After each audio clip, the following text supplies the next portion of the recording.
Les recherches scientifiques que nous faisons au laboratoire Volodaen ont toutes un point commun, la compréhension des différences interindividuelles. Autrement dit, les préférences de chacun pour bouger. Pour cela, on mesure le mouvement, sa cinématique, c'est-à-dire la forme, et sa cinétique, les forces appliquées.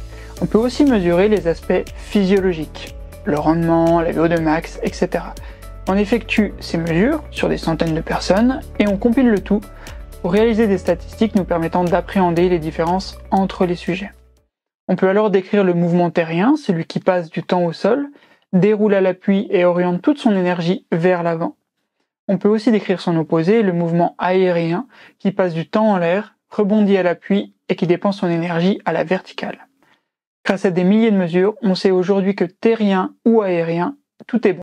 Dans le monde scientifique, terrien et aérien, ce sont deux types de foulées. Or, si vous nous suivez sur les réseaux, vous savez que les préférences motrices terriennes et aériennes se retrouvent dans toutes les activités sportives ou celles du quotidien, dans le tennis, le football ou dans la manière de tenir un stylo. La science avance, lentement, mais des expérimentations sont en cours dans plusieurs universités françaises et internationales.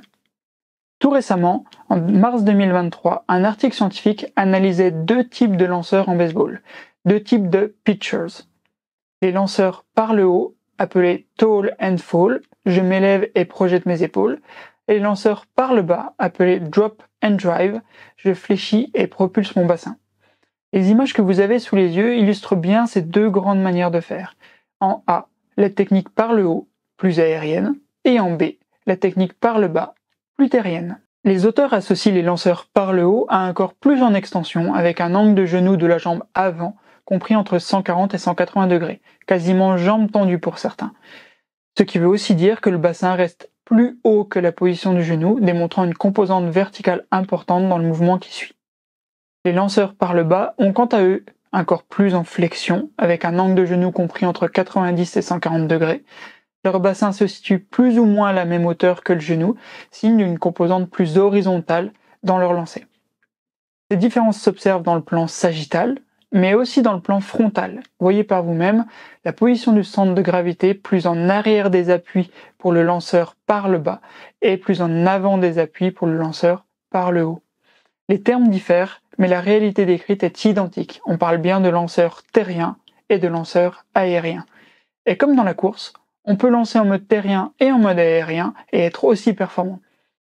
Les auteurs montrent que la vitesse de balle n'est pas différente entre les deux manières de faire.